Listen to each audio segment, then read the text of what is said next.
the final mystery of Egypt's last queen.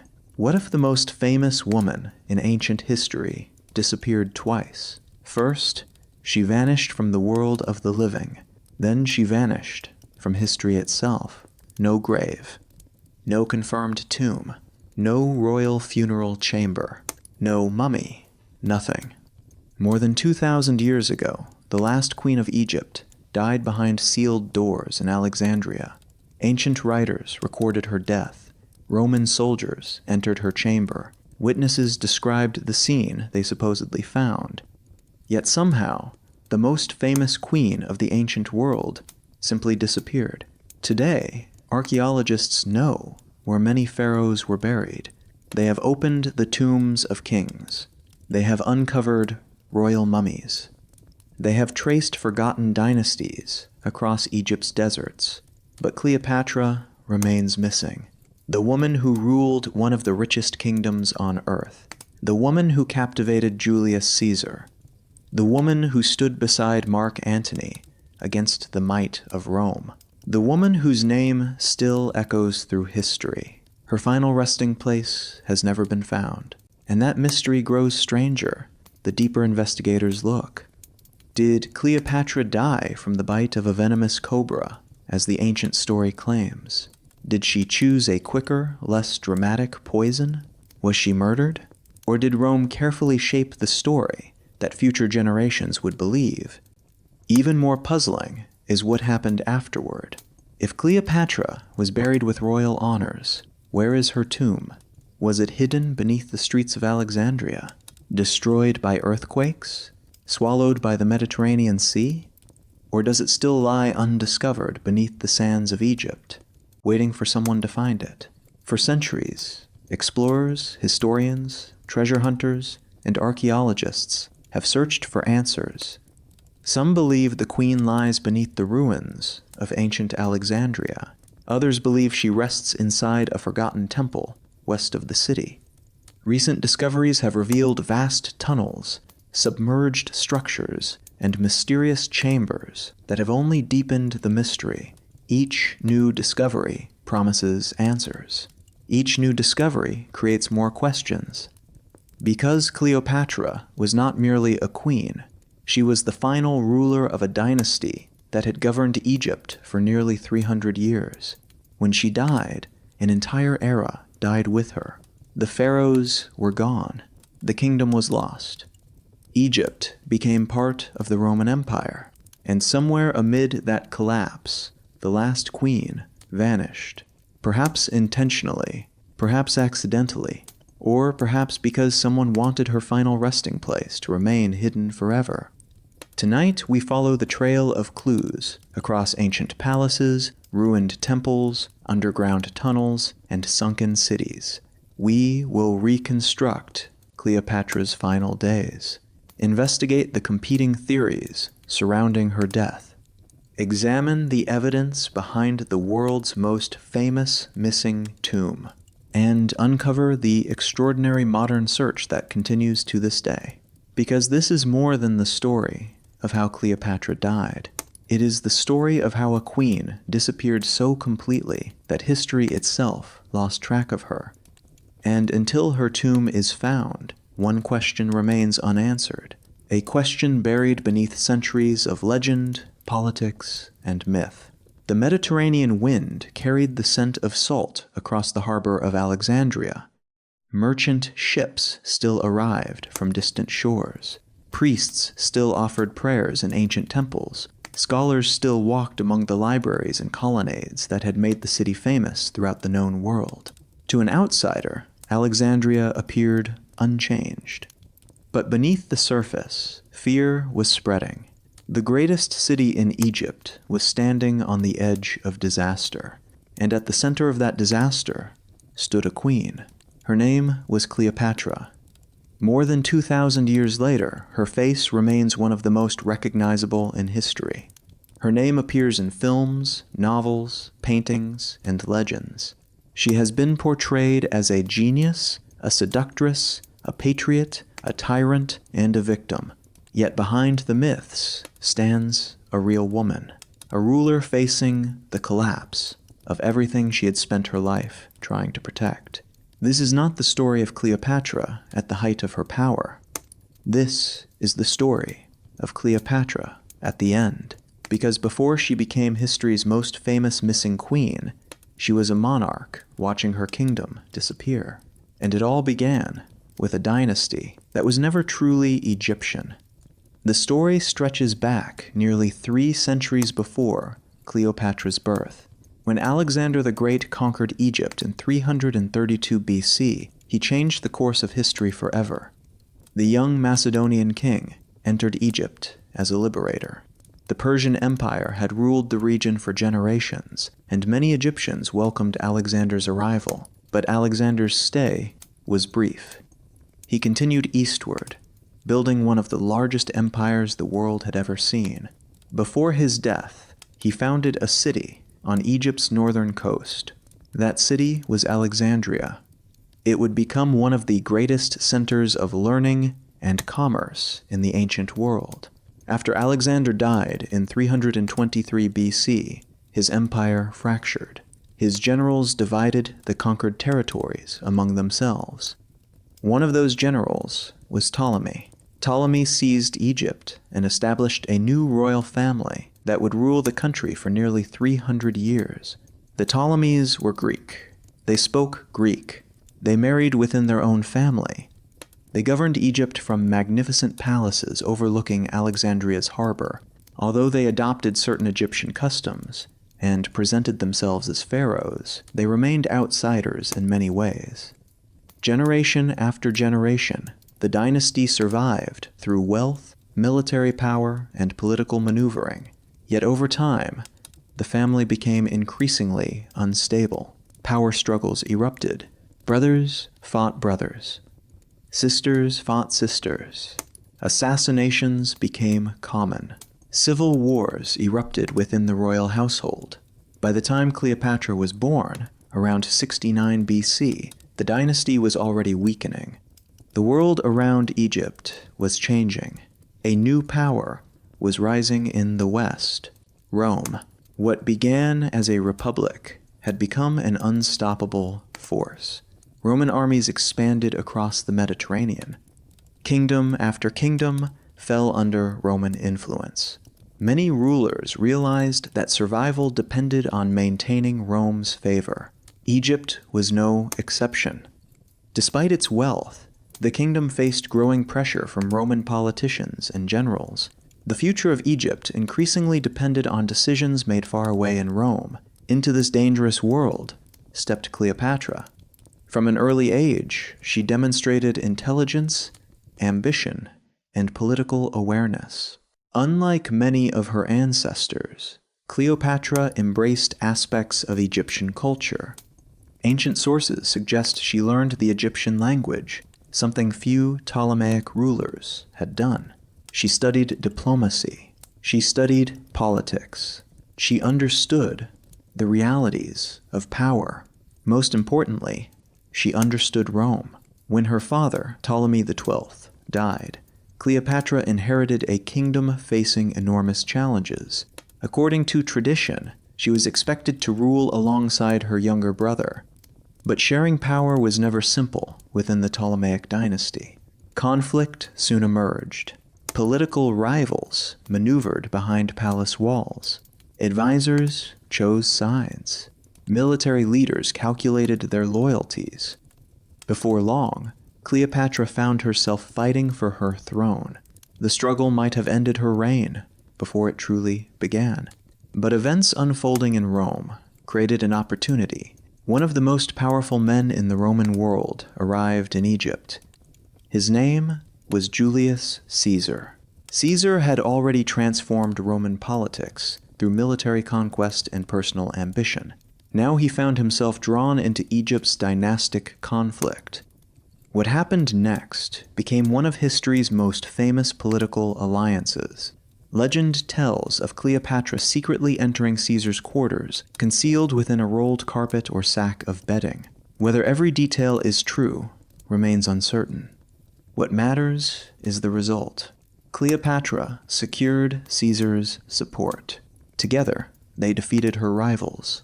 her position was restored. For a time, Egypt's future appeared secure.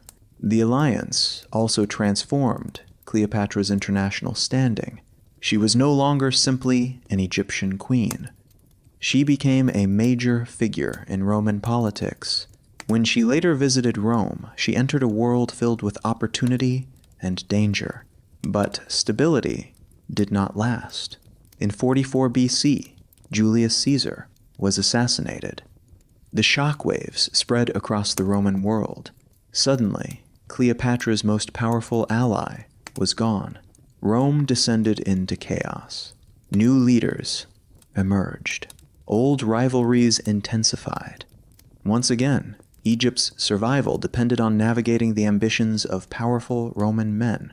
Among those men was Mark Antony. A skilled commander and influential politician, Antony became one of the dominant figures of the Roman world. When Cleopatra and Antony met, history changed once again.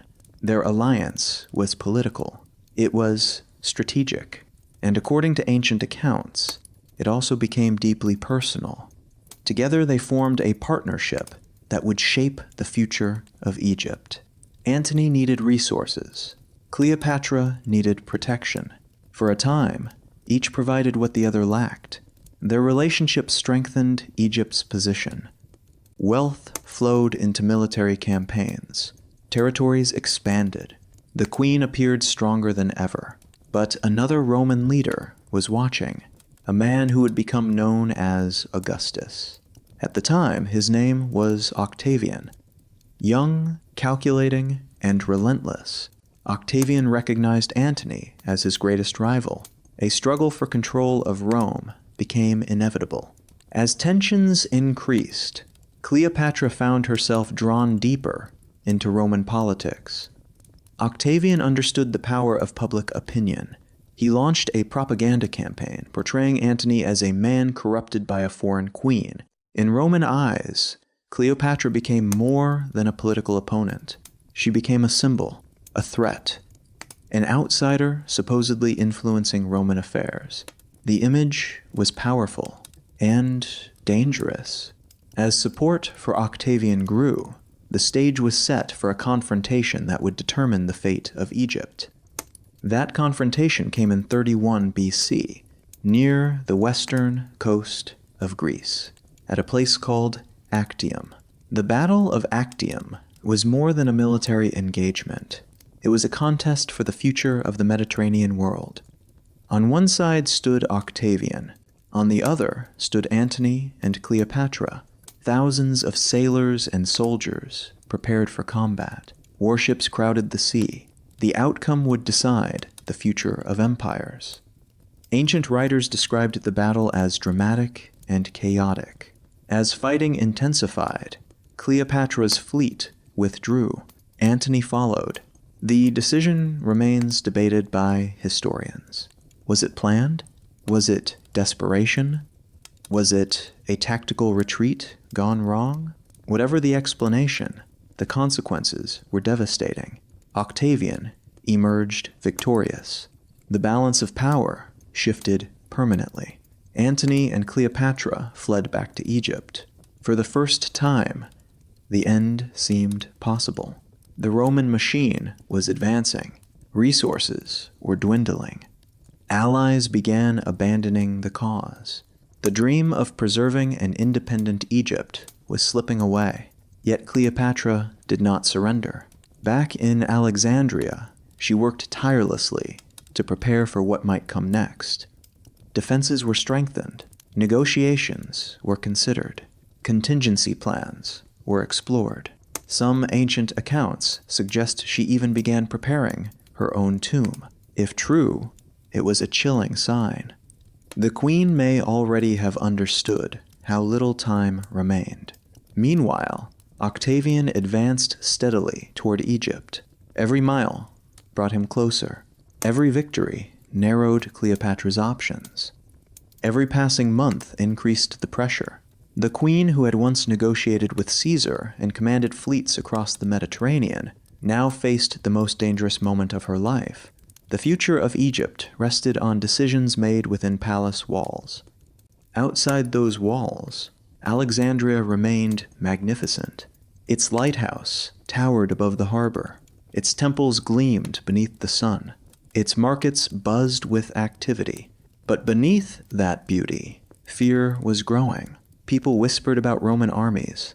Merchants worried about their fortunes. Officials wondered which side would survive. Everyone sensed that history was approaching, and at the center of it all stood Cleopatra, a queen, a ruler, a survivor. Yet for the first time, survival seemed uncertain.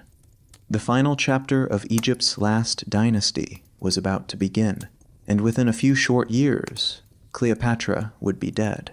Her kingdom would belong to Rome, her dynasty would vanish, and a mystery would emerge that continues to haunt historians to this day. Because while the world remembers how Cleopatra lived, no one can say with certainty where Egypt's last queen ultimately came to rest. The search for that answer begins with the collapse of everything she had fought to preserve. Chapter 2. The Fall of a Kingdom. The sun rose over Alexandria, as it always had.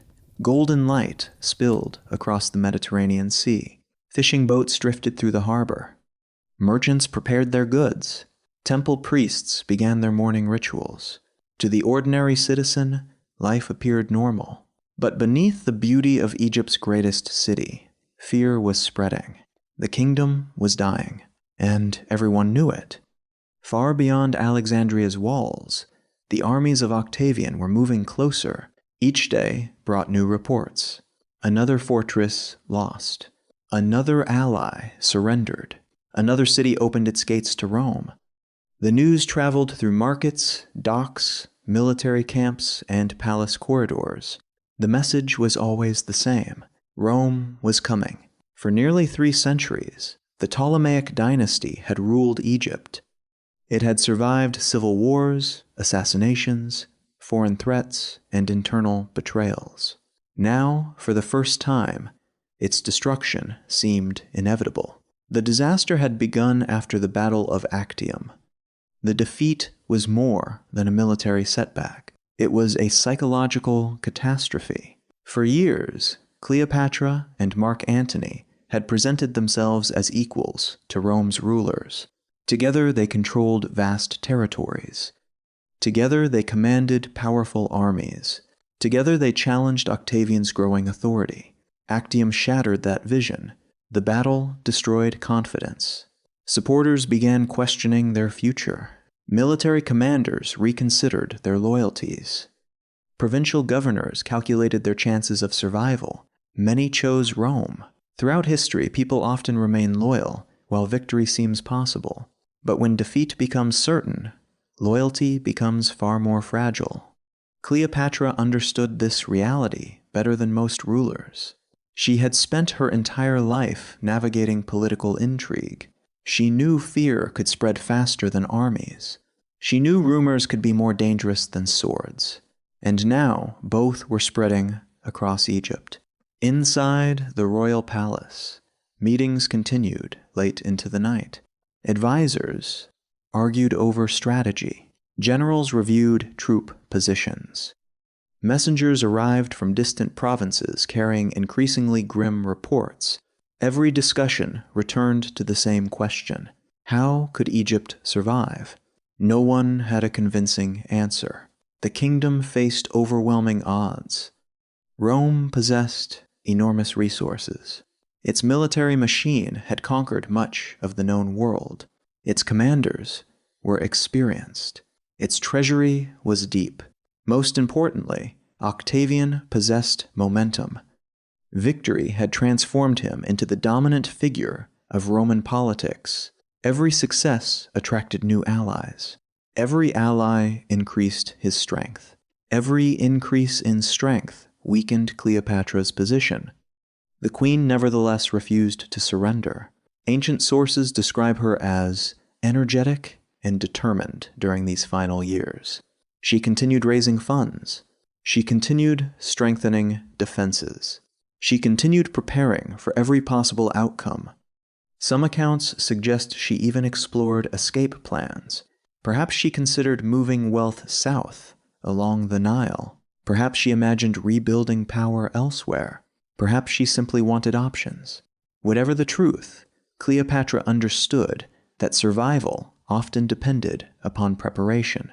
Yet there was one obstacle that no preparation could overcome: time.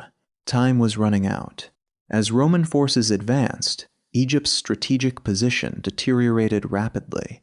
Territories once loyal to Antony and Cleopatra shifted allegiance. Trade routes became vulnerable. Military recruitment slowed. Resources became harder to secure. The kingdom was gradually being isolated, and isolation can destroy even the strongest nations. Meanwhile, Octavian carefully shaped public opinion. His propaganda campaign portrayed the coming conflict not as a Roman civil war, but as a struggle against a foreign threat. That threat was Cleopatra. Roman audiences heard stories describing her as dangerous, manipulative, and ambitious. She was blamed for Antony's decisions. She was accused of seeking domination over Rome. She was transformed into a symbol. This strategy served Octavian well. Instead of fighting fellow Romans, he appeared to be defending Rome itself. The political effect was powerful. Every victory against Antony became a victory against Cleopatra. Every step toward Egypt became a step toward restoring Roman honor. The queen understood exactly what was happening. She knew history was already being written, and she knew the victors usually controlled the narrative. But narratives do not win battles. Armies do. By 30 BC, the final confrontation was approaching. Roman forces began moving toward Egypt from multiple directions. Their objective was clear: destroy Antony, capture Cleopatra, end the independence of Egypt forever. In Alexandria, preparations intensified. Soldiers repaired defensive positions. Weapons were distributed. Naval commanders inspected ships. Officials attempted to maintain order among an increasingly anxious population. Yet despite these efforts, uncertainty filled the city. No one knew what the future would bring. Many remembered stories of Roman conquest elsewhere. Cities that resisted often suffered terrible consequences. Would Alexandria share that fate, or would Octavian show restraint? No one could say. The atmosphere grew heavier with every passing week. At the harbor, merchants debated whether to leave. Some loaded valuables onto ships, others hid wealth inside homes and warehouses. Families prepared for possibilities they hoped would never arrive. Across the city, people whispered about the queen. Would she fight? Would she flee? Would she negotiate? The answers remained hidden behind palace walls. Inside those walls, Cleopatra faced impossible choices. Every ruler eventually confronts moments when no option is truly good, only less disastrous than the alternatives. This was one of those moments. Fighting offered little chance of victory. Surrender risked humiliation. Escape was uncertain. Negotiation depended upon the mercy of an enemy, and mercy was not something Octavian was known for. Yet Cleopatra continued searching for opportunities. Ancient historians suggest she attempted diplomatic communication with Rome. Perhaps she hoped to secure favorable terms. Perhaps she hoped to protect her children. Perhaps she hoped to preserve some fragment of her kingdom. Whatever her goals, the effort appears to have failed. Octavian wanted more than submission. He wanted complete victory. As pressure mounted, Antony struggled with his own challenges. The Roman commander, who had once commanded enormous respect, now faced repeated setbacks. His authority weakened. His confidence suffered. The consequences of Actium followed him relentlessly. Every defeat reminded supporters of the battle. Every setback strengthened doubts. Ancient sources often portray Antony during this period as a man wrestling with despair. While historians debate the accuracy of these accounts, there is little doubt that circumstances had become extraordinarily difficult. He was losing a war, losing allies, losing territory, and perhaps losing hope.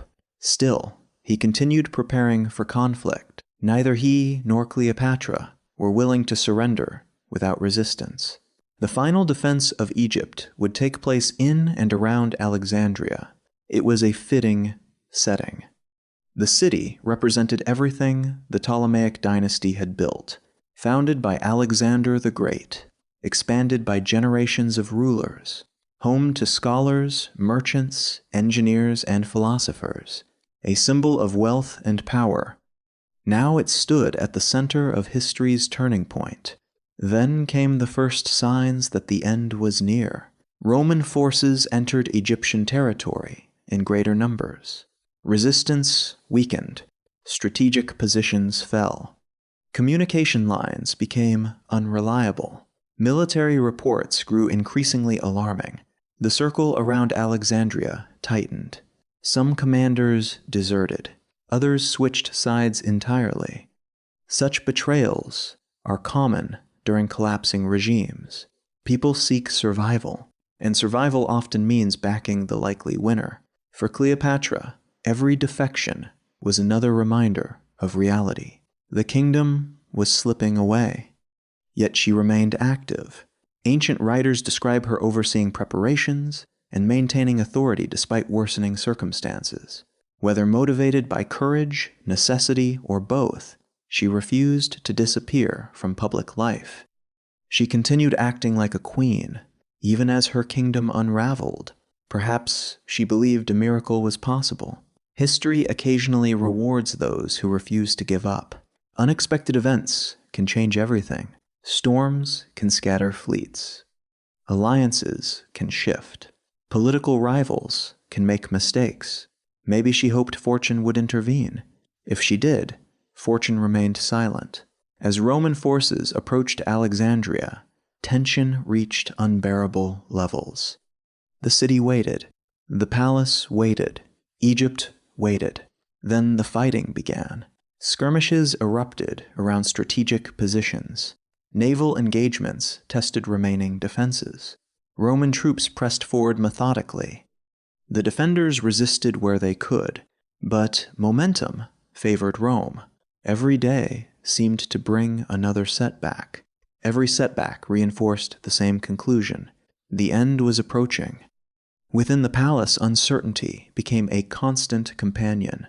Messengers raced through corridors, carrying urgent updates. Military officers arrived with reports. Advisors offered conflicting recommendations. The atmosphere was one of controlled panic.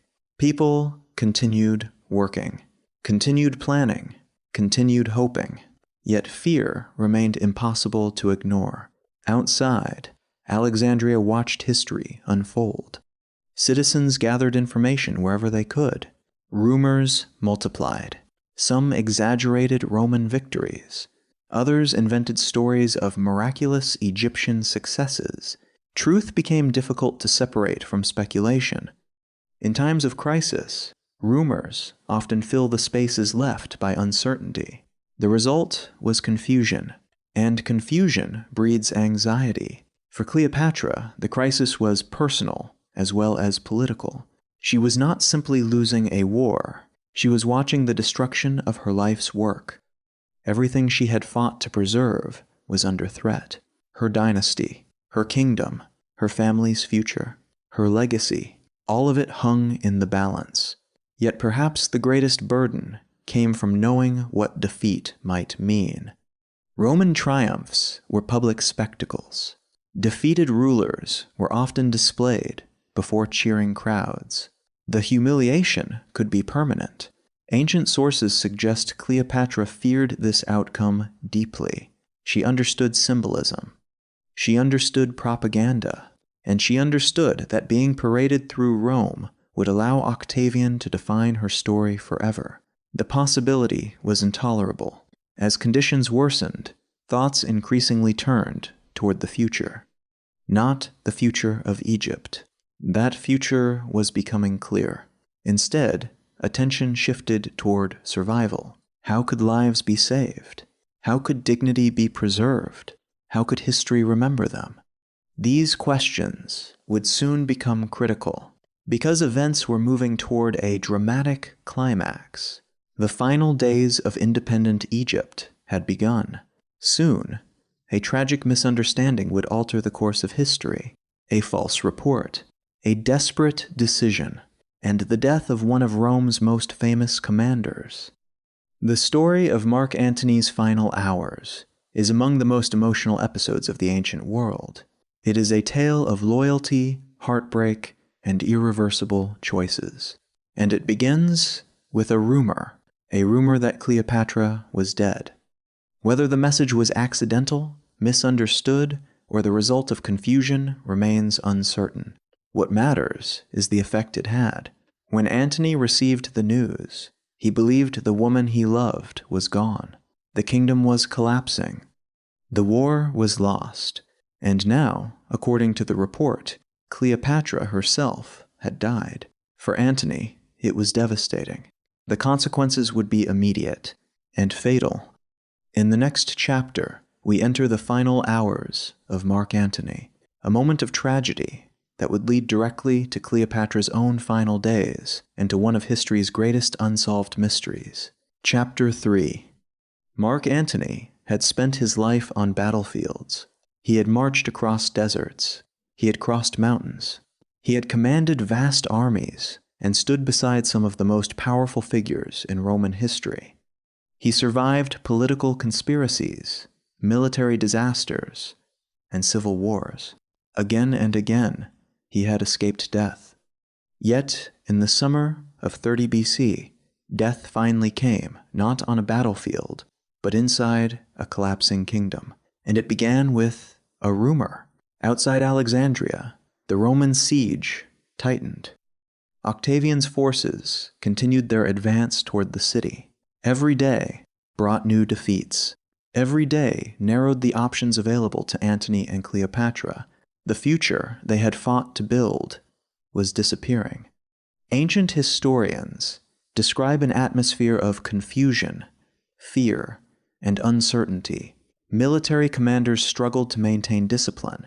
Messengers carried conflicting reports. Loyal supporters no longer knew whom to trust. Inside the royal palace, Cleopatra was making preparations for an uncertain future. Some sources suggest she had withdrawn into a fortified mausoleum she had ordered constructed. The structure was filled with treasures, gold, documents, and royal possessions. Whether it was intended as a refuge, a final sanctuary, or a future tomb remains debated. But one thing is certain: Cleopatra understood the danger surrounding her. She understood that Octavian's victory was becoming unavoidable, and she understood that capture might soon be inevitable. At some point during these chaotic final days, a message reached Mark Antony. The message claimed that Cleopatra was dead. No one knows exactly how the misunderstanding began. Perhaps a messenger misinterpreted instructions. Perhaps panic distorted the truth. Perhaps someone acted without understanding the consequences. Ancient writers disagree on the details, but they agree on one crucial fact. Antony believed it. For a man already crushed by military defeat, the news was devastating. The woman who had shared his victories and failures, the woman who had stood beside him against Rome, the woman who represented his final remaining hope, gone. At least that is what he believed. For Antony, the war was over. The future was over. Everything that mattered seemed lost. In Roman culture, honor carried enormous importance. Defeat was painful. Humiliation was unbearable. The prospect of capture by Octavian haunted many of Rome's defeated leaders. Antony understood what awaited him if he fell alive into enemy hands. He knew Roman history. He knew how victors treated defeated rivals. The thought of becoming a public spectacle may have seemed worse than death itself. Ancient sources tell us that Antony made a decision. he would take his own life. The act was intended to be swift, a final assertion of control over a situation that had slipped beyond his control. He drew his sword and fell upon it. Yet death did not come immediately. Unlike dramatic portrayals often seen in films, ancient suicide by sword was rarely instantaneous. The wound was severe, but not immediately fatal. Antony remained alive, bleeding, weakening, caught between life and death. Then another message arrived. Cleopatra was not dead. She was alive. The realization must have been overwhelming. The woman he believed lost was still living. But by then, the damage had already been done. The fatal wound could not be reversed. Antony's remaining time was limited. What followed became one of the most famous scenes in ancient history. Cleopatra was reportedly inside her mausoleum. Fearing Roman capture, she had sealed herself inside. The structure was designed to be secure. Massive doors and barriers protected those within. Opening the entrance risked exposing everyone inside to danger. Antony, gravely wounded, could not simply walk through the doors. Instead, according to ancient accounts, Cleopatra and her attendants devised another solution. Ropes were lowered from a window. The dying Roman commander was lifted upward. The task was extraordinarily difficult. Antony was a large man. His injuries were severe. Those pulling him upward were struggling against both weight and time. Ancient writers described the scene in vivid detail. A wounded warrior hanging between earth and sky. A queen desperately trying to save the man she loved. Attendants pulling with all their strength. Blood, tears, desperation. For generations, artists would attempt to capture this moment. Yet even their paintings may not fully convey its emotional power. This was not merely the end of a romance. It was the collapse of a world. Eventually, Antony reached the interior of the mausoleum. There, according to the surviving accounts, Cleopatra received him. The war outside continued. Roman armies advanced. The kingdom crumbled. But inside that chamber, time seemed to stop. Antony was dying. Nothing could change that. Ancient sources describe Cleopatra grieving openly. Whether every detail is historically accurate cannot be known. Many surviving accounts were written years later. Some were influenced by politics. Others were shaped by literary traditions. Yet despite these limitations, the emotional truth remains powerful. Two people who had challenged Rome together were facing the end together. Antony's strength faded rapidly. The wound had done its work. His body was failing. His future was gone. The commander who had once controlled armies across continents now possessed only a few remaining moments. Ancient historians record final conversations between Antony and Cleopatra. The exact words vary depending on the source. As with many famous death scenes from antiquity, certainty is impossible, but the themes remain consistent: loyalty, courage, acceptance, and concern for the future. Antony reportedly urged Cleopatra to seek whatever terms she could from Octavian. Whether he truly believed negotiation remained possible is unclear. Perhaps he simply hoped to spare her further suffering. Perhaps he hoped she might survive. Perhaps he wanted to believe some fragment of their world could still be saved. Soon afterward, Mark Antony died. He was 53 years old. With his death, one of Rome's most turbulent political careers came to an end. He had been a soldier, statesman, rebel, ally, conqueror, and rival. History would remember him for many things, but most people would remember him for Cleopatra. And Cleopatra would remember him too. For the queen, Antony's death changed everything. The military situation had already been desperate. Now it became nearly hopeless. Her strongest ally was gone. Her armies were disintegrating. Her enemies controlled the initiative. The final act of her story had begun. Outside the mausoleum, events continued moving rapidly. Octavian's forces secured control of Alexandria. Resistance collapsed. The city that had once been the heart of a powerful kingdom was now falling under Roman control. For the citizens of Alexandria, the transition must have felt surreal. For generations, Egypt had existed as an independent kingdom. Now it was becoming part of something larger, something foreign, something permanent, the Roman Empire. Meanwhile, Cleopatra faced a series of impossible decisions. The death of Antony forced her to confront realities she had hoped to avoid. Could she negotiate? Could she protect her children? Could she preserve her legacy? Could she survive? The answers remained uncertain. What was certain was Octavian's interest in keeping her alive. To modern audiences, this may seem surprising. After all, Cleopatra was his enemy. Yet dead rulers had limited political value. Living rulers could be displayed. Roman triumphs were carefully staged public events. Victorious commanders marched through Rome, accompanied by treasures, prisoners, and symbols of conquest. The spectacle reinforced Roman power. It demonstrated dominance. It shaped public opinion. A captured Cleopatra would have been an extraordinary prize. Octavian understood this. Ancient sources suggest he wanted her alive. The queen understood it too, and that knowledge terrified her. Throughout history, rulers have often feared humiliation more than death. Cleopatra was no exception. She had spent her life projecting power and authority. The idea of becoming a captive in a Roman parade was intolerable. Every decision she made during these final days appears shaped by that fear. Yet fear alone did not define her actions. She remained politically active. She continued communicating. She continued assessing options. The queen, who had navigated decades of crises, was still searching for solutions, even as circumstances deteriorated. Some ancient accounts describe meetings between Cleopatra and Octavian. The interactions were cautious. Each side had objectives.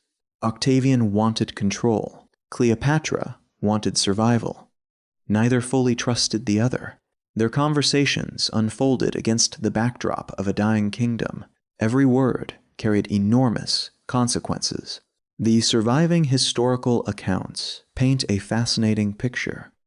Octavian reportedly treated Cleopatra with respect, at least outwardly. He recognized her intelligence. He recognized her influence.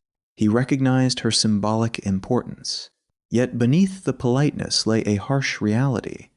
Power now belonged to Rome. The queen's choices were shrinking. Her future depended increasingly upon the decisions of others. And that was a position Cleopatra had spent her entire life trying to avoid. As negotiations continued, another concern dominated her thoughts. Her children. The fate of royal families often depended upon the mercy of conquerors. Sometimes heirs survived, sometimes they did not. The uncertainty was agonizing. Ancient rulers rarely thought only of themselves. Their families represented dynasties. The survival of a child could preserve a bloodline.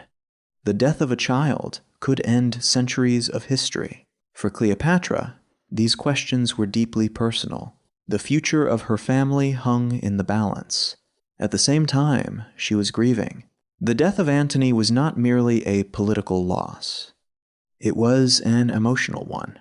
Ancient sources often emphasize the depth of their relationship. Modern historians debate certain details. Propaganda and romantic storytelling have complicated the evidence. Yet few doubt that Antony's death affected her profoundly. The man who had shared her final struggle was gone. The world she had known was disappearing, and the uncertainty ahead seemed unbearable. As days passed, Cleopatra's options narrowed further. Octavian tightened control. Roman authority expanded. The possibility of escape diminished. The possibility of preserving independence vanished entirely. Egypt's fate had been decided.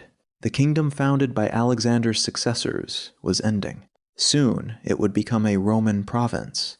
A chapter of history, nearly 3 centuries long, was closing forever. Yet another mystery was beginning. Because while historians can reconstruct much of these events, many crucial details remain uncertain. What exactly was Cleopatra thinking during these final days? What plans was she making? What secrets remained hidden within the mausoleum? What decisions would ultimately determine her fate? The answers lie beyond the reach of surviving evidence. Ancient writers recorded outcomes. They rarely recorded private thoughts, and so the queen remains partly hidden from us. A figure standing between history and legend. A ruler approaching one of the most famous deaths in human history. The loss of Antony had transformed everything. The final confrontation with Octavian was approaching.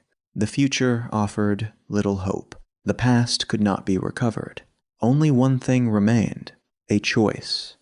A choice that would shape Cleopatra's legacy forever. Within days, the queen herself would be dead.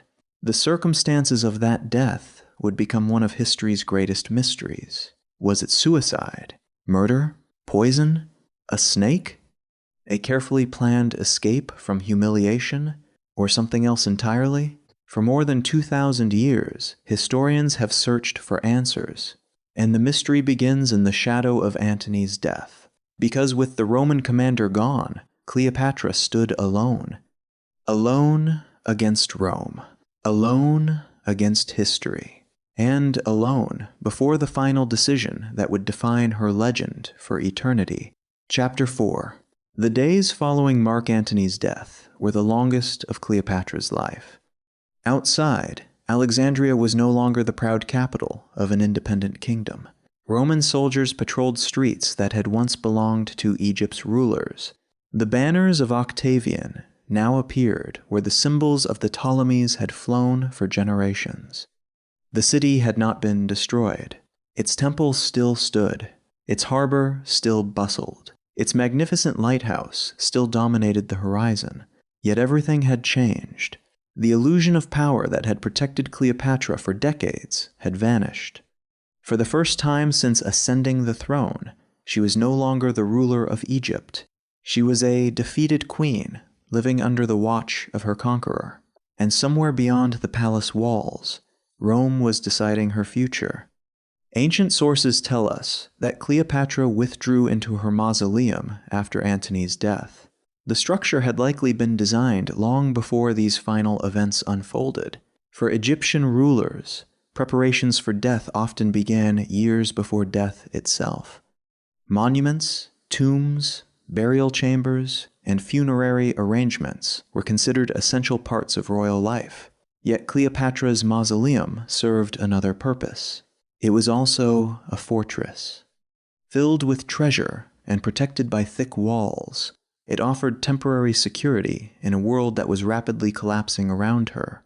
Inside its chambers were gold, silver, royal records, priceless artworks, and objects accumulated during generations of Ptolemaic rule. The wealth represented centuries of power, but now, wealth alone could not save its owner. The queen spent her days confronting a reality she had fought her entire life to avoid. Egypt was gone. The kingdom her ancestors had ruled for nearly 300 years had ceased to exist. Rome had won.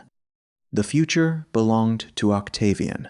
For many rulers throughout history, defeat came suddenly.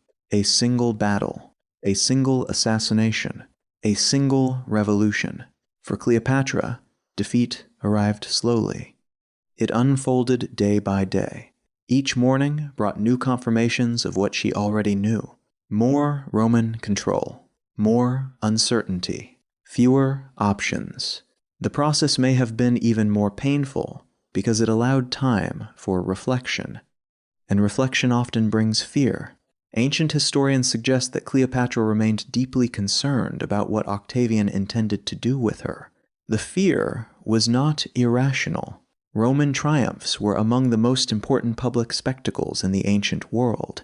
Victorious generals celebrated military achievements through elaborate processions that moved through the streets of Rome. Citizens lined the roads. Politicians gathered to watch. Priests offered ceremonies. The city transformed victory into theater. At the center of these events were often defeated enemies, captured kings, foreign princes, rebel leaders. They were displayed as proof of Roman dominance. Some were executed afterward. Others spent the remainder of their lives in captivity. Cleopatra knew this history. She understood Roman customs. She understood symbolism. More importantly, she understood how valuable she would be as a political trophy. No defeated ruler could provide Octavian with greater prestige. She was famous throughout the Mediterranean world. Her name carried enormous recognition. Her capture would be celebrated across Rome. Her humiliation would reinforce Octavian's image as the conqueror who ended Egypt's independence. The possibility haunted her. Modern audiences sometimes underestimate the importance of honor in the ancient world. For many rulers, public humiliation represented a fate worse than death. Reputation was power. Dignity was power. Symbolism was power. To lose them all at once was unthinkable. Cleopatra had spent decades cultivating her image. She had negotiated with Caesar. She had challenged Roman leaders. She had ruled one of the wealthiest kingdoms on earth. To become a prisoner paraded before cheering crowds would erase everything she had built, at least in her own eyes. Yet despite these fears, Cleopatra continued communicating with Octavian. The meetings between them remain among the most fascinating encounters in ancient history. Two extraordinary individuals. Two survivors. Two masters of political strategy. Meeting at the precise moment when one held absolute power and the other had almost none. Ancient writers offer differing descriptions of their conversations. Some portray Cleopatra attempting to negotiate. Others suggest she sought sympathy. Some claim she tried to influence Octavian as she had influenced powerful men before. The truth may contain elements of all three. She was a queen confronting impossible circumstances. Negotiation was part of survival. Whatever was said during these meetings, one fact remains clear. Neither side fully trusted the other. Octavian wanted information. He wanted treasure. He wanted control. Most importantly, he wanted Cleopatra alive. Cleopatra understood this, and because she understood it, she became increasingly dangerous to Octavian's plans. Every day she remained alive increased the possibility that she might choose death instead. Ancient accounts suggest Roman guards closely monitored her activities. Visitors were observed. Communications were watched. Movements were restricted. Octavian could conquer Egypt with armies. Preventing a determined queen from taking her own life was another matter entirely. The challenge was enormous. Cleopatra was intelligent, resourceful, experienced. If she decided to die, stopping her might prove impossible. Meanwhile, another issue demanded attention: the future of her children. Cleopatra was not simply a queen. She was a mother. Her sons and daughters represented the continuation of her bloodline, the final living connection to a dynasty stretching back nearly 3 centuries. Their fate remained uncertain. Ancient politics could be ruthless. Children of defeated rulers were often viewed as potential threats. Some survived. Some disappeared from history. Some met tragic ends. Cleopatra had every reason to worry. Historians continue debating how much of her final decision-making was influenced by concern for her children. The evidence is incomplete. Yet it is difficult to imagine that their future was not constantly on her mind. Each day brought new uncertainties. Each day forced her to confront possibilities she could neither control nor predict. The emotional burden must have been immense. She was grieving Antony, She was witnessing the destruction of her kingdom. She was fearing humiliation. She was worrying about her children. And she was facing an uncertain future under Roman authority. Few rulers in history have endured so many crises simultaneously. Yet throughout this period, Cleopatra appears to have maintained remarkable composure.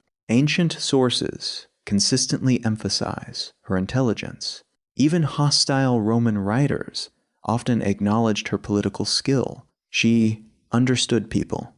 She understood power. She understood timing.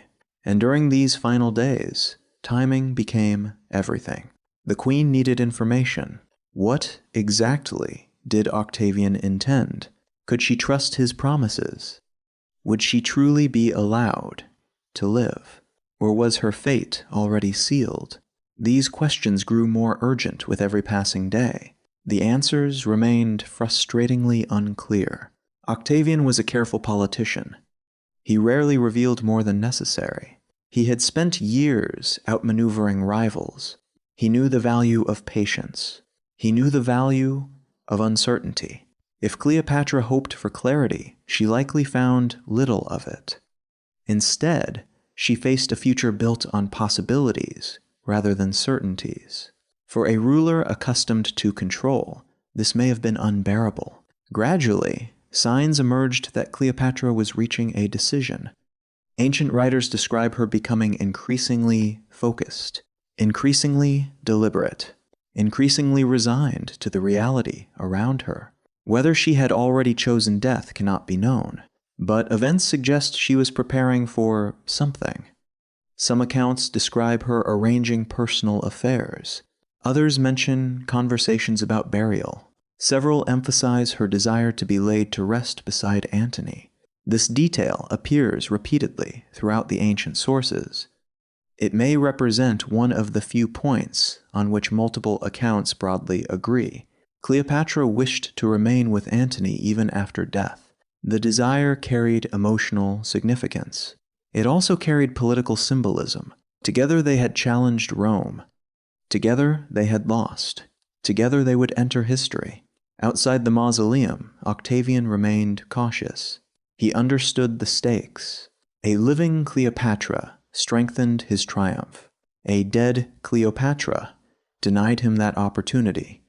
Roman guards watched closely, yet even the closest surveillance has limits. Human beings cannot observe every conversation, every object, every moment. Particularly within a royal household filled with servants, attendants, and private chambers. The possibility of suicide remained a constant concern. Then came the final days. The exact sequence of events remains one of history's great mysteries. Ancient sources disagree on important details. Some accounts conflict directly with one another.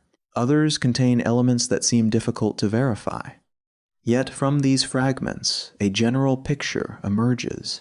Cleopatra had made her choice. The queen requested permission to visit Antony's tomb. According to ancient writers, she spent time mourning there. The visit appears to have carried profound emotional significance. It may have been her farewell, not only to Antony, but to the world she was leaving behind. Afterward, she returned to her quarters. What happened next would become one of the most debated episodes in ancient history. Servants entered and exited. Messages were delivered. Food arrived. Guards maintained their watch. Nothing appeared unusual. Yet somewhere within these ordinary activities, a plan may have been unfolding, a plan that would soon astonish Rome, and create a mystery that survives to this day, because within a short time, Cleopatra would be dead. The last queen of Egypt, the final ruler of the Ptolemaic Dynasty, gone. But how?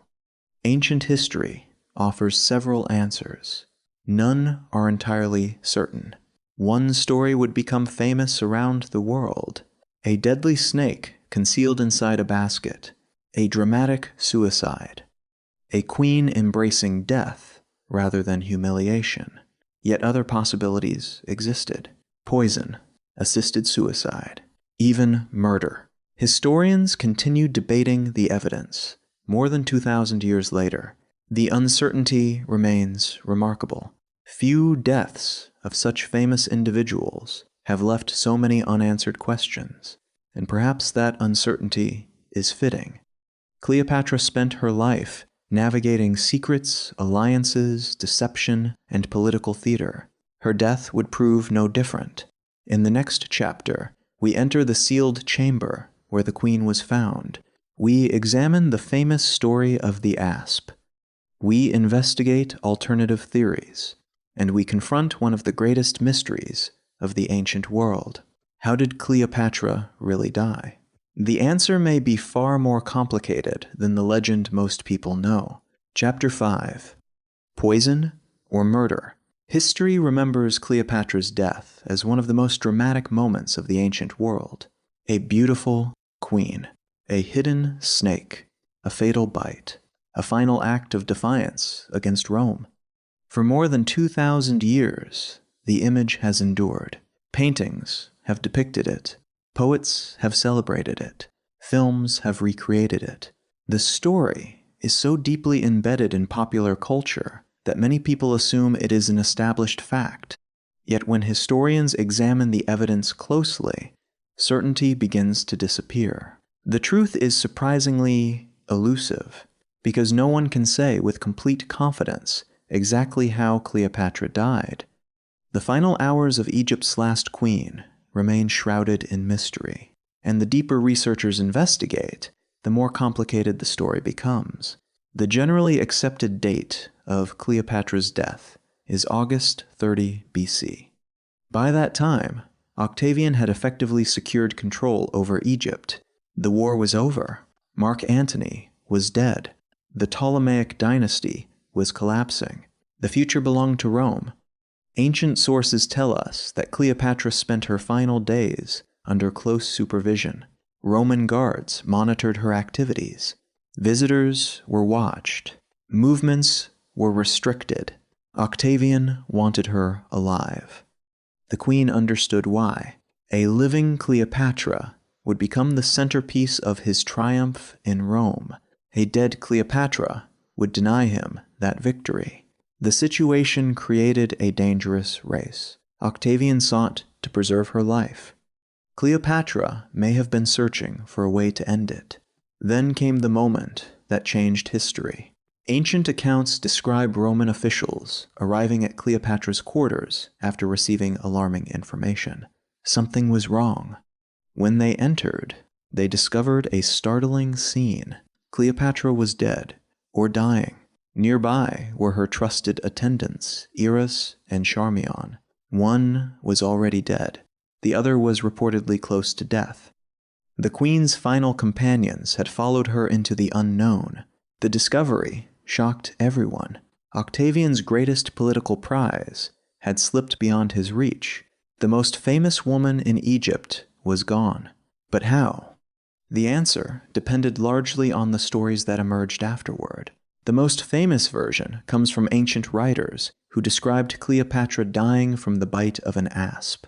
In antiquity, the term asp was often used for venomous Egyptian snakes, particularly the Egyptian cobra. The cobra carried powerful symbolism. It was associated with royalty. Images of the serpent appeared on royal crowns. It represented authority, protection, and divine power. For Cleopatra, choosing a cobra would have been deeply symbolic. The queen who had ruled Egypt as a pharaoh would die through a creature connected to kingship itself. The image was powerful, almost too powerful. According to the traditional account, a basket containing figs was delivered to Cleopatra's chamber. Hidden inside was a venomous snake. Once alone, she allowed the cobra to bite her. Death followed. At first glance, the story seems straightforward. Yet historians have long identified problems. The first issue involves logistics. Egyptian cobras are not small animals. They can grow to impressive lengths. Concealing one inside a basket without attracting attention would have been difficult. Not impossible, but difficult. The snake would need to remain calm during transport. It would need to survive confinement, and it would need to cooperate at precisely the right moment. Snakes rarely behave according to human plans. There is also the question of venom. Modern toxicologists note that cobra bites do not always produce immediate death. The process can take hours. Symptoms vary. Victims may experience pain, paralysis, breathing difficulties, and prolonged suffering. Ancient descriptions of Cleopatra's death often suggest a relatively peaceful end. That detail does not perfectly align with what modern medicine knows about cobra venom. Of course, ancient writers may not have recorded every symptom. They may have simplified events, but the discrepancy remains interesting. Another challenge concerns physical evidence. Ancient sources mention small marks on Cleopatra's body, yet descriptions differ. Some accounts mention a single wound. Others mention 2 punctures. Still others provide little detail at all. The inconsistencies make definitive conclusions difficult. The more historians compare the sources, the more uncertainty emerges. Then there is the issue of symbolism. The snake story is almost perfect. Too perfect, some scholars argue. It transforms Cleopatra's death into a dramatic narrative filled with Egyptian imagery and royal symbolism. Ancient historians often favored memorable stories. They appreciated dramatic endings. A queen choosing a sacred serpent offers exactly that. The possibility exists that later writers emphasized the snake because it created a powerful image rather than because it reflected literal reality. This possibility has led many researchers to explore alternative explanations. One of the most popular alternatives involves poison. Cleopatra lived in a world where knowledge of toxins was widespread. Ancient rulers often feared poisoning. As a result, many became knowledgeable about dangerous substances. Some historical accounts even suggest that Cleopatra studied poisons and their effects. Whether those stories are entirely accurate remains uncertain. However, there is little doubt that the ancient world possessed extensive knowledge of toxic compounds, plant-based poisons, mineral poisons, animal-derived toxins. All were known in varying degrees. A carefully prepared poison could explain several aspects of Cleopatra's death. It would be easier to conceal than a cobra. It could be administered quickly. It would allow greater control over timing. Most importantly, it might produce a less dramatic physical appearance than a venomous snake attack. Some scholars have proposed mixtures containing hemlock, opium, or other substances. Others suggest combinations specifically designed to produce a relatively peaceful death. Unfortunately, the available evidence is too limited to confirm any particular formula. No chemical analysis is possible. No physical remains have been identified. Researchers are left working with ancient texts written decades after the event. The result is a puzzle with many missing pieces. Yet poison remains a serious possibility, perhaps even a more practical explanation than the famous snake story. Then there is another theory, one that receives less attention but remains intriguing: assisted suicide. In this scenario, Cleopatra may not have acted entirely alone. The presence of her attendants raises important questions. Eros and Charmian were reportedly with her when she died. Both women appear to have willingly shared her fate. Their loyalty was extraordinary. Ancient sources portray them as devoted companions who remained with the queen until the very end. Could they have helped arrange the method of death? Could they have obtained poison, prepared materials, assisted with logistics? The theory is difficult to prove, yet it acknowledges an important reality. Major historical events often involve more than one participant. Cleopatra may have made the decision. Trusted attendants may have helped carry it out. Such arrangements would not have been unusual in the ancient world, particularly among royalty. Another possibility is even darker: murder. The idea remains controversial. Most historians reject outright assassination by Roman agents, yet the theory persists. The reasoning is straightforward. Octavian publicly wanted Cleopatra alive, but privately, circumstances were complicated. A living queen created risks. She remained popular among some Egyptians. She possessed enormous symbolic value. She could potentially become a rallying point for resistance. Removing her permanently eliminated those concerns. Did Roman officials decide she was more useful dead than alive? There is little direct evidence.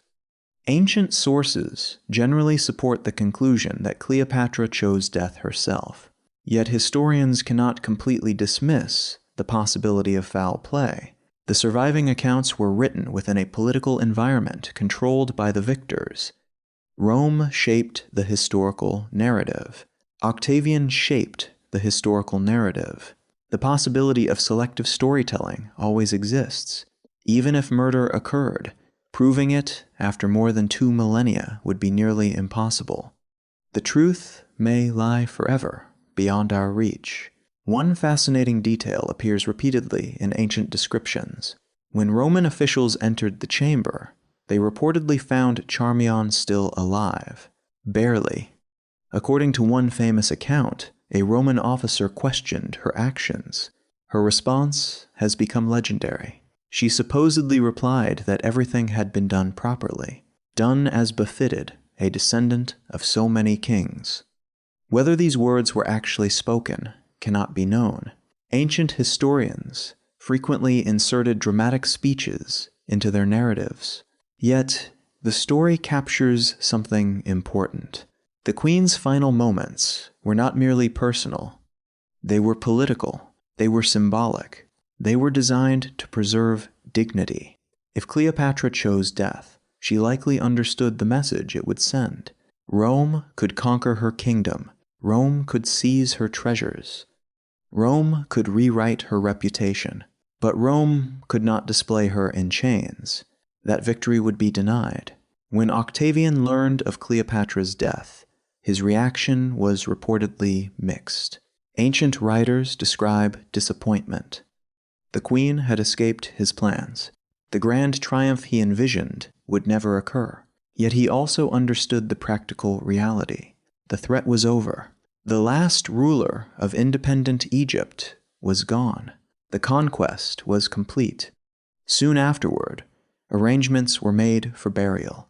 According to ancient sources, Octavian allowed Cleopatra to be buried with Antony. The decision may have reflected political calculation. It may have reflected respect. Perhaps it reflected both. Whatever the reason, the burial created another mystery, one even greater than the mystery of her death. Because while ancient writers recorded that Cleopatra was buried, they failed to leave behind a confirmed location. No tomb has ever been identified with certainty. No sarcophagus has been verified. No royal burial chamber has been conclusively linked to Egypt's last queen. The woman whose death fascinated the ancient world would soon become the center of another mystery, a mystery that continues to this day. What happened to her body? Where was she taken? And how could the tomb of one of history's most famous women disappear so completely? The answers remain hidden, somewhere beneath the sands of Egypt, or beneath the waters of the Mediterranean, or perhaps in a place no one has yet imagined. For now, one fact remains undeniable. Cleopatra's death ended a dynasty, but it also created a mystery that would outlive empires.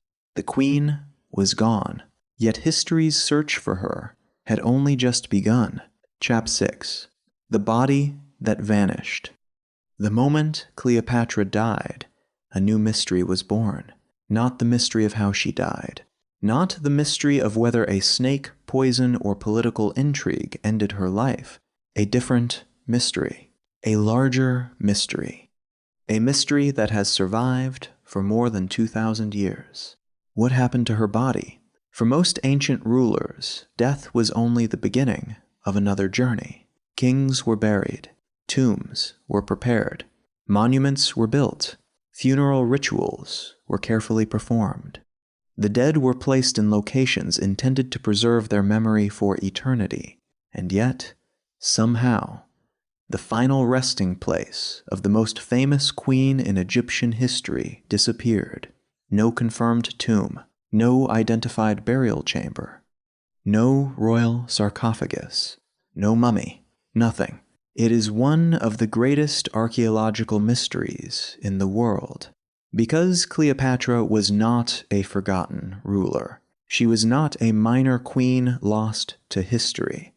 She was one of the most famous people of the ancient world. Her death was recorded by multiple writers. Her defeat reshaped the Mediterranean. Her story became legend, and yet the place where she was buried remains unknown.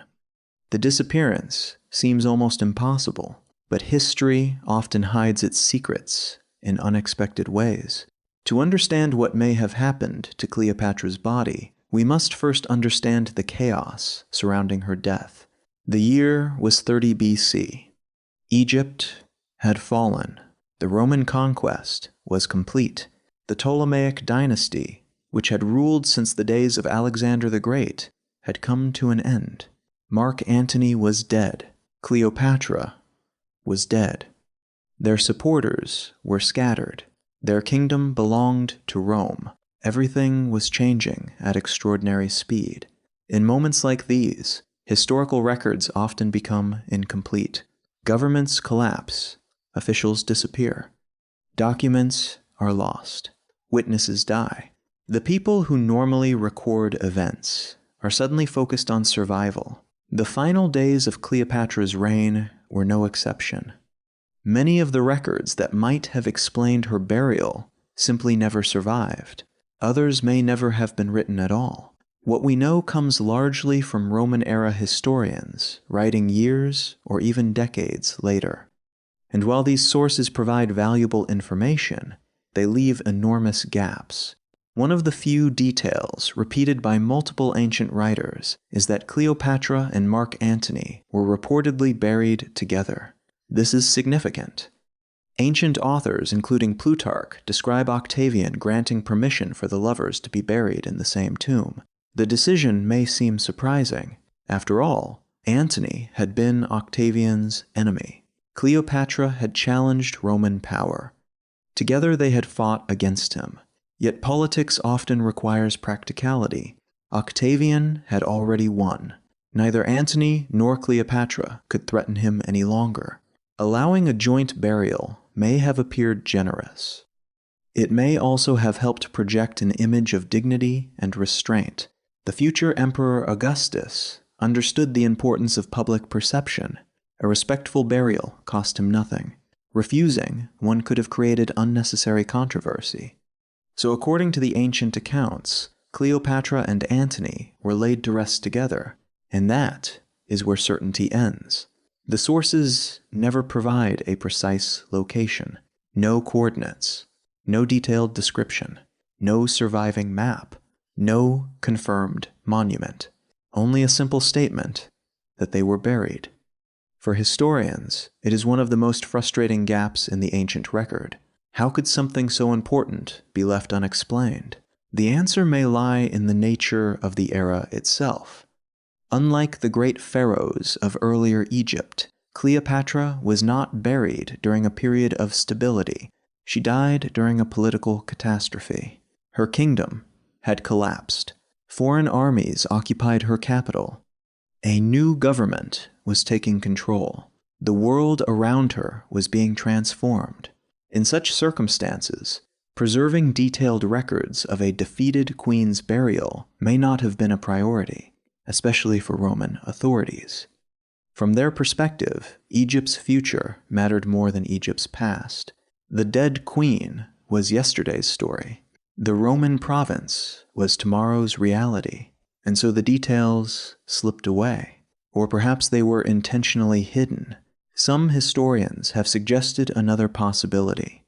What if Cleopatra's burial location was deliberately kept secret? The idea may sound dramatic, but it is not impossible. Throughout history, Rulers have hidden tombs to prevent robbery. Others concealed burial locations for political reasons. Some graves were intentionally disguised. Others were constructed in remote locations. Protecting royal remains was often considered essential. A public tomb could attract looters. A hidden tomb offered greater security. If Cleopatra's supporters wished to preserve her burial place, secrecy may have seemed wise, particularly during the uncertain transition from Egyptian rule to Roman control. There is another reason secrecy might have mattered. Even in death, Cleopatra remained politically significant. Symbols have power. A royal tomb can become a rallying point.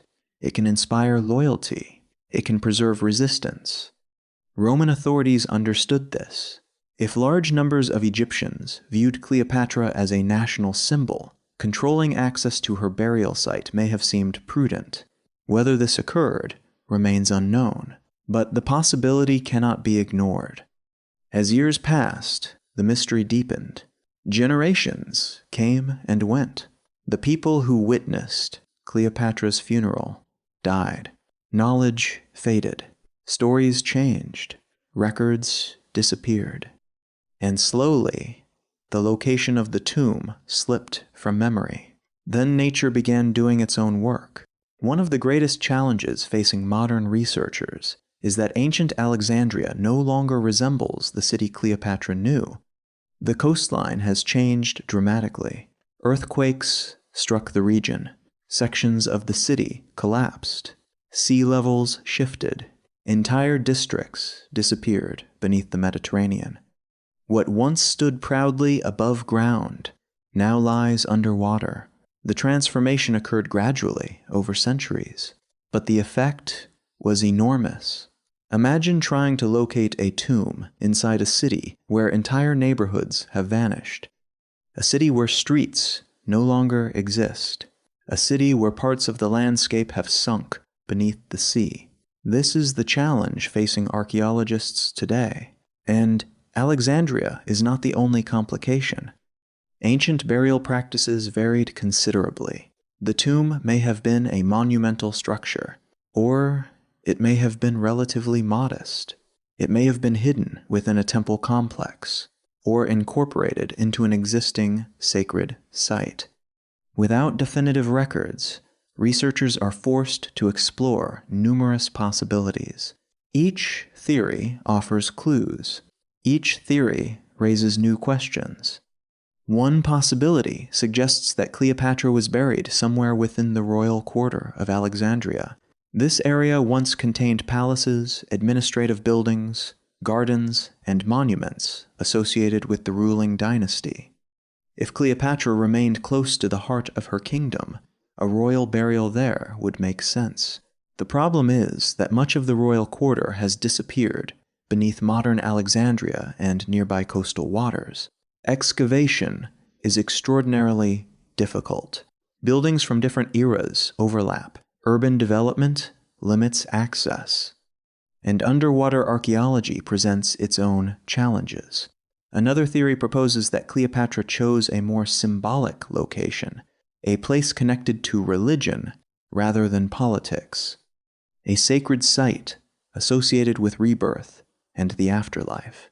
Such a location might better reflect the queen's understanding of Egyptian traditions. This possibility would eventually lead archaeologists to one of the most intriguing locations in Egypt, a place known as Taposiris Magna. But that investigation belongs to a later chapter. For now, the key point is simple. No confirmed evidence has yet revealed Cleopatra's tomb. Not despite centuries of searching. Not despite modern technology. Not despite some of the most ambitious archaeological projects ever undertaken in Egypt. The queen remains hidden, and perhaps that is part of what makes the mystery so compelling. History rarely leaves perfect endings. Sometimes clues survive. Sometimes they vanish. Sometimes answers remain buried, just beyond reach. Cleopatra's story contains all three. We know how her life unfolded. We know how her kingdom fell. We know roughly when she died. But once her body entered the earth, certainty disappeared. The trail grows cold. The records fade. The evidence becomes fragmentary. And the search begins. For centuries, travelers wondered where she might lie. Scholars debated possibilities. Treasure hunters pursued rumors. Archaeologists followed clues. Again and again, hopes rose. Again and again, certainty remained elusive. Because somewhere between death and memory, Cleopatra vanished, not only as a ruler, not only as a dynasty, but as a physical presence in the world. The woman whose face became legend left behind no confirmed grave, no verified remains, no final monument, only questions. Questions that continue to drive one of archaeology's greatest searches. And those questions become even more fascinating when we turn our attention to Alexandria itself, because the city Cleopatra loved may hold the answer. Or it may be the very reason her tomb was lost. In the next chapter, we enter the ancient capital, a city shattered by earthquakes, transformed by time, and partially swallowed by the sea. A city where history and legend now lie beneath the waves. A city that may still be hiding Egypt's last queen. The mystery of Cleopatra's missing tomb remains one of the greatest unsolved puzzles in archaeology. More than 2,000 years after her death, historians still debate where Egypt's last queen was buried. Ancient writers recorded her final days, but none left a clear description of her tomb's location. The result is a mystery that continues to inspire new discoveries, new theories, and new expeditions. Today, archaeologists are still searching. Some believe Cleopatra rests beneath the lost royal quarter of ancient Alexandria, now submerged beneath the Mediterranean Sea. Others believe she lies within the sacred grounds of Taposiris Magna, where ongoing excavations have revealed tunnels, chambers, and clues that continue to fuel speculation. Yet, despite decades of investigation, no conclusive evidence has emerged. The queen remains hidden. Perhaps her tomb still waits beneath layers of stone and sand. Perhaps it lies beneath the sea, protected by centuries of water and silence. Or perhaps the final resting place of Cleopatra was lost forever during the turbulent years that followed the Roman conquest of Egypt. What makes this mystery extraordinary is not simply that a tomb has not been found. It is that the tomb belongs to one of the most famous women who ever lived. The ruler who stood beside Julius Caesar. The queen who challenged Rome. The last pharaoh of Egypt. History remembers her name. But history does not know where she sleeps. And until that answer is discovered, Cleopatra's final chapter remains unfinished. The search continues. The mystery endures. And somewhere, hidden beneath earth, stone, or sea, Egypt's last queen may still be waiting to be found. Thank you for watching ZD Night History. If you enjoyed this journey into the ancient world, don't forget to like, subscribe, and join us for more mysteries, forgotten civilizations, and untold stories from history. Because sometimes the greatest mysteries are not the ones we solve. They are the ones still waiting in the dark.